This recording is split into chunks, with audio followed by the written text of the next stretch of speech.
next point, he's sitting here grabbing. Husband sitting here being grabbed. The wife sitting here screaming.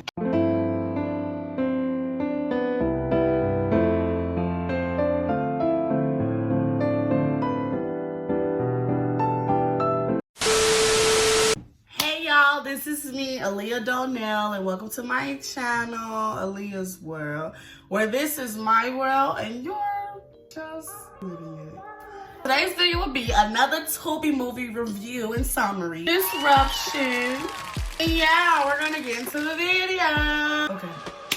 So the movie started off with them showing different news segments of stuff that was going on around the United States. People were just shooting and killing and robbing, and show like a little news segment of this girl. She was getting sold off to the black market, all that. So basically, the United States, the whole country was just in shambles, and everything was going on, and couldn't nobody do nothing about it. So they end up making these gun laws saying that can't nobody have a gun. Even the police couldn't have a gun. Like, no guns was allowed, like, period.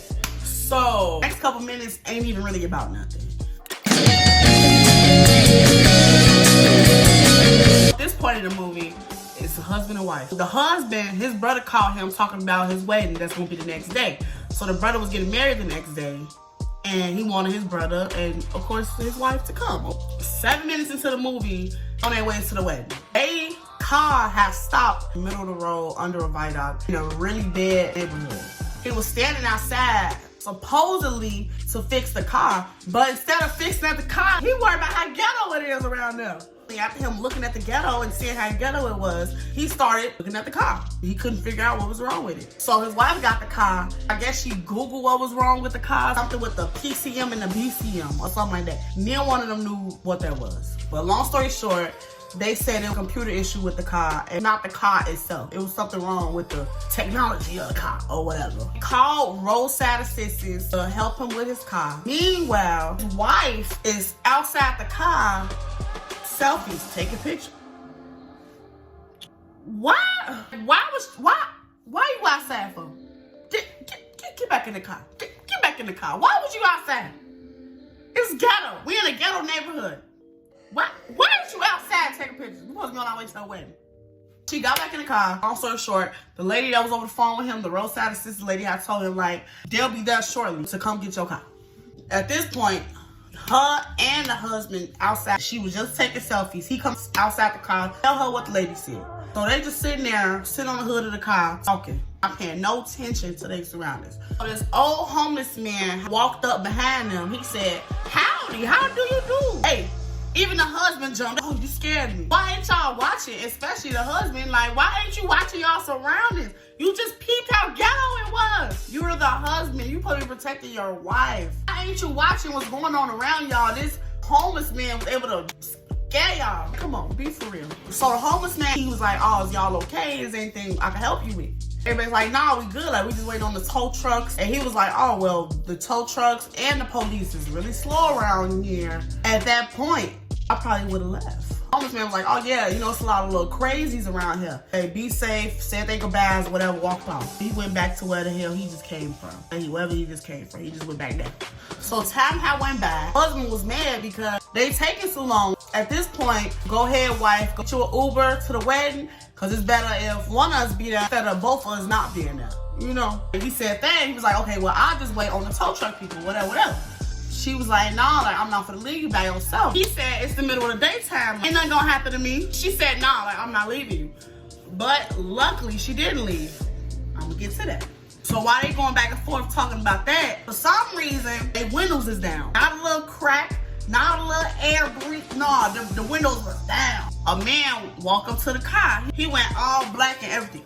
"Y'all okay, fam?" They ain't see nothing wrong with it. They basically like, "Yeah, we good." I didn't mean to mess up y'all little situation and everything, woo. Or make sure everything okay. Meanwhile, he looking all in the car. He looking back and looking forward and looking up and looking down. They didn't see nothing wrong with it. He like, "Oh, y'all looking real nice. Where y'all going? Somewhere special?" Here come the wife. "Ah, we're going to a wedding." I'm like, "Bro, as you talking to this man, your nigga sitting right there. Answer that. Answer me that." "I'm waiting." Why are you even talking to this stranger and telling him where y'all going? Why is you speaking? Then the man said, all right, he barely even walked off, y'all. I'm telling y'all, 1 or 2 steps. He acted like he was walking off. The husband instantly turned his head away from him and started talking back to the wife. Why does man jump his body into their car and start grabbing on the husband like this? At this point, he's sitting here grabbing. Husband sitting here being grabbed. The wife sitting here screaming. And the husband losing. Husband sitting here getting bumped up. He's sitting here beating up the husband. He's trying to rob them. So he tell him like, just do what I say. I don't want to hurt you. The wife, she pulled out a whole gun out her purse and pointed at dude. Man, I told y'all the gun laws changed. So she's not supposed to be having this gun. So he's basically saying like, oh, like, don't shoot. I'm just trying to feed my kids, whatever, whatever, whatever. And she like, bye, go ahead on, like, skedaddle, nigga. And he run off. Oh, I'm turning my life over to God. Who even say stuff like that?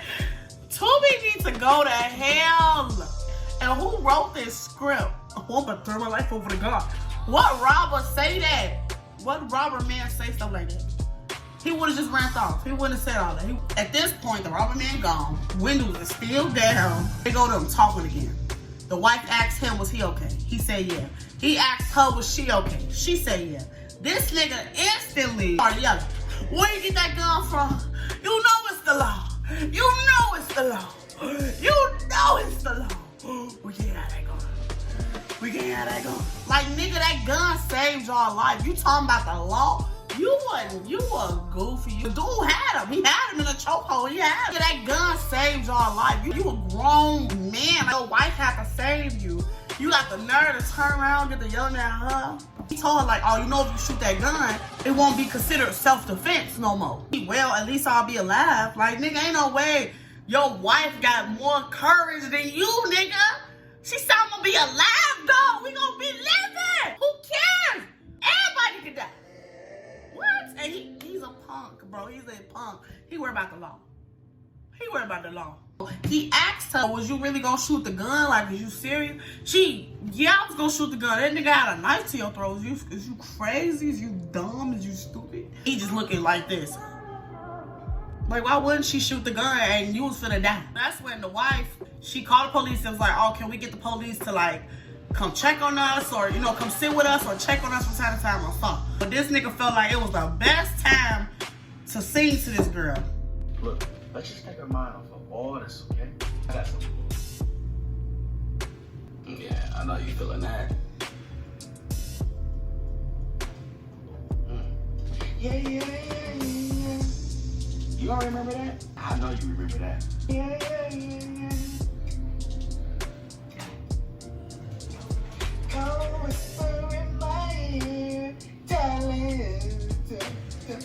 So while they talking and singing and stuff, some man pulled up on the side of them. And I'm thinking like, bro, why does everybody keep fucking with them? I wish y'all just leave them alone. Just leave them people alone. And this man pulled up and said, get a room, and kept driving. I'm like, bro, at this point, y'all need to get an Uber. Y'all need to leave that car. Y'all need to just go, because obviously y'all ain't gonna see the end of it. They gonna keep messing with y'all. At this point, little boy walked up to the car with a pizza box. Apparently, his granddaddy is the homeless man from early in the movie. Basically, he told them like, my granddaddy or uncle, whoever, sent me over here to check up on y'all. So he offered them some of the pizza, and they took the pizza. And the whole time, I'm like, who the fuck is this little boy that's offering them pizza? Why y'all eating from strangers? Somebody could have poisoned the pizza. They just don't care about nothing. The little boy's just sitting there watching them eat and slam the pizza, looking suspicious as hell. I said, bro, he put some in that pizza, bro. They about to die. They about to die! Oh, now I trust that food. He not eating the pizza, but they sitting here. Ooh. Stuff in their faces. Like, come on, be for real. So the little boy asked them, like, oh, can I sit in the car? I can tell y'all not bad people. Let him sit in the back seat of the car. So they was talking a little bit, not really about nothing for real. Then the little boy jumped out the car. Fast forward a little bit, police finally came. But when the police came, he asked them for their license and registration. He asked for the wife's stuff, and she not even driving. The wife ended up screaming and yelling, I'm not even the one driving. So the police ended up telling him to get up and step out the car. Then he started patting down the wife and rubbing on her and all that, trying to provoke the husband. The husband sitting there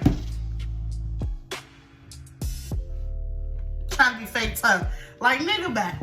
So he looked in their trunk and everything. He eventually just left. A little detail I left out. Before he told them to step out the car, you know, remember the wife had the gun. So she faked like she was throwing up and slid the gun under the car so he didn't find it. So while she doing that, the husband looking at her stupid as hell, like he about to tell on her. And while he was patting her down, he wanted her to do a little something strange.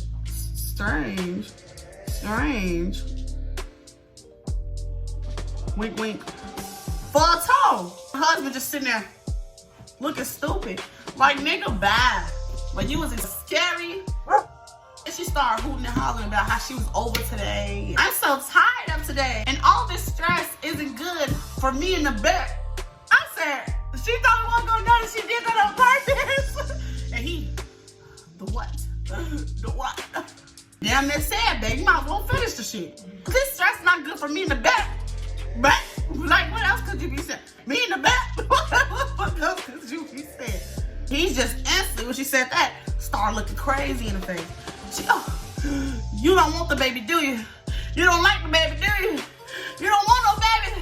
I knew you didn't want no baby. I knew I shouldn't have got pregnant. Why me? Ah!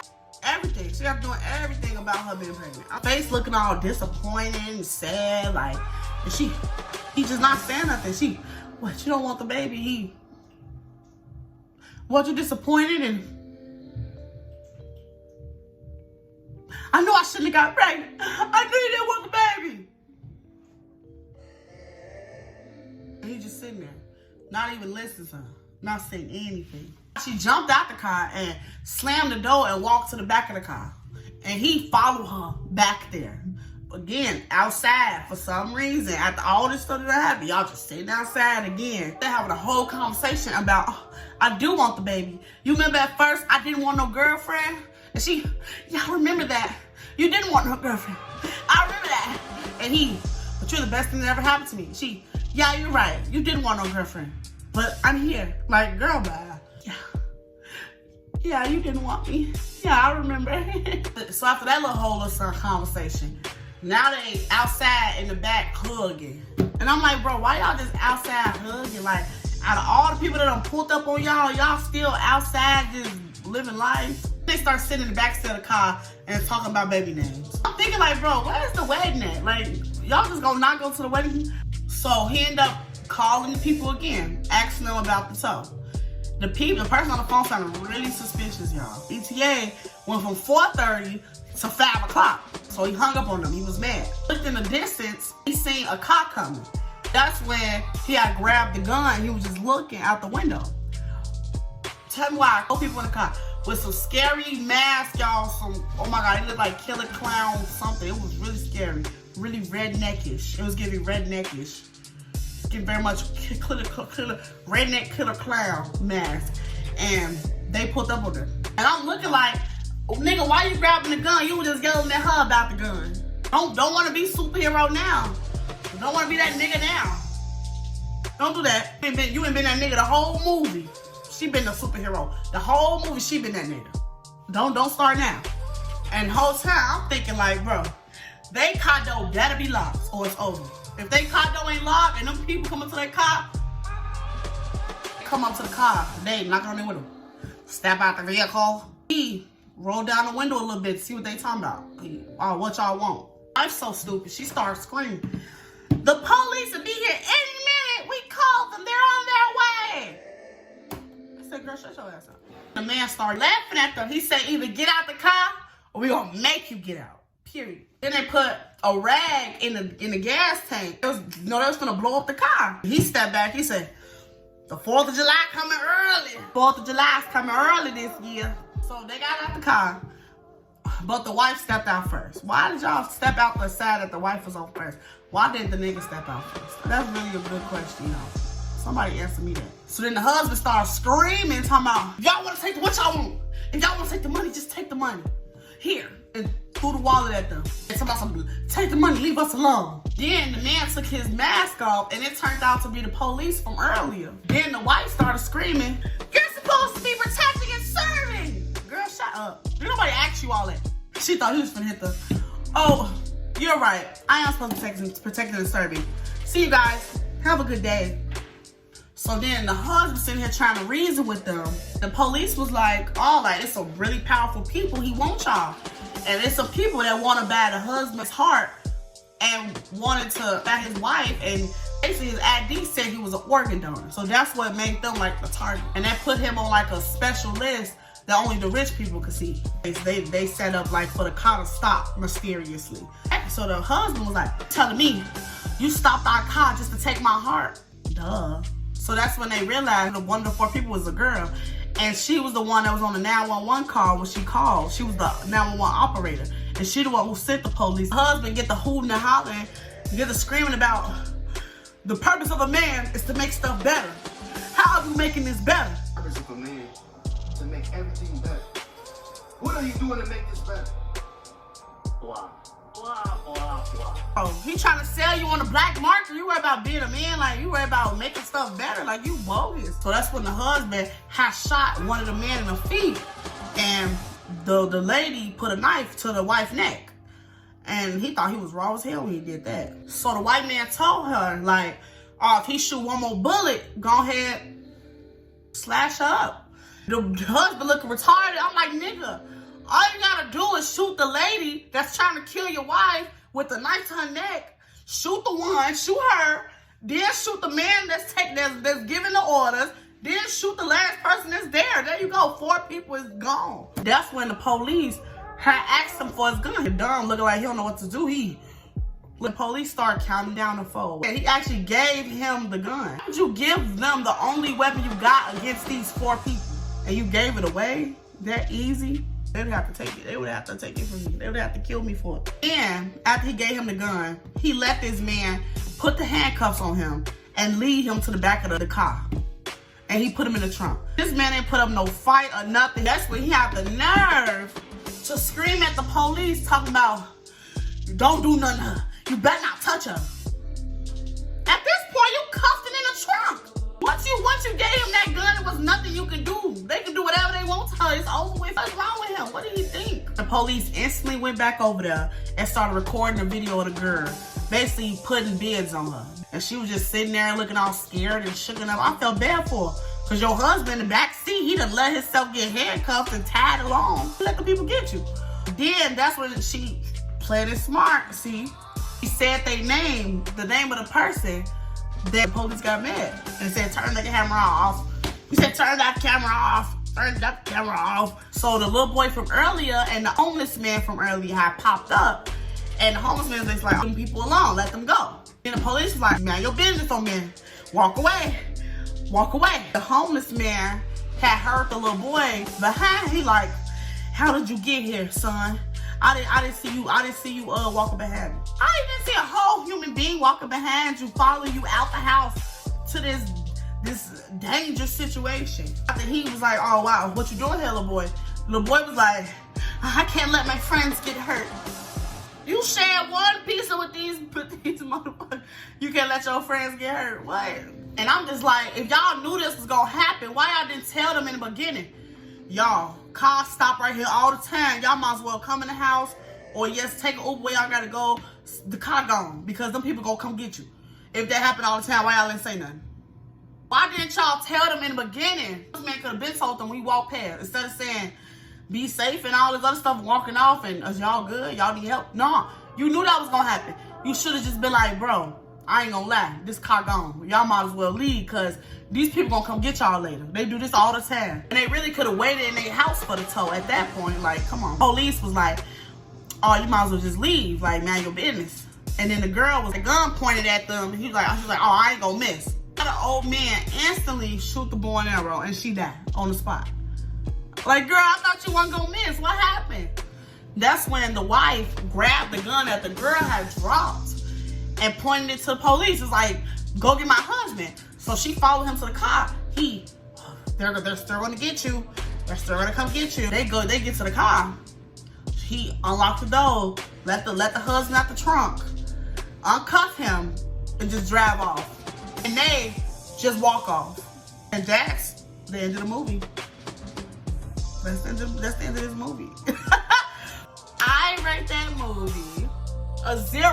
That movie was bogus as hell. I don't even know what I watched. Like, wow, bro, nothing in that movie made sense. The husband was goofy. Like, everything about that movie was sick. It was sick. I do not recommend that movie, y'all. Y'all can watch it for a kiki. That's all it's good for, a kiki. It's a movie to laugh at, but it ain't no movie that's like, no, you don't have to watch it. You can save your time. But it's funny. It's funny to watch. Y'all wanted to watch the movie for a little kiki, for something just to laugh about, go ahead, because they silly as hell. But it's not worth the watch if you actually want to watch a good movie. I rated it a 0. I mean, I like the concept, but no. The whole the acting was off, the audio was off, everything was off. Like, it was bogus. So yeah, that's it. That's the end of this video. Please like, subscribe, comment, and see you next video. Bye! I got a Dixie, y'all. Spare change, ma'am. Gucci, Balenci, rockin' that Fendi designer, got plenty. Drippin' in Louis and Jimmy. No, don't try to run up, got the 30 stick with me. Shootin' the store, we gon' shoot him outside. Shootin' the lot, we gon' shoot out the ride. He not a shooter, he closing his eyes. Put him in sleep with the tears in her eyes.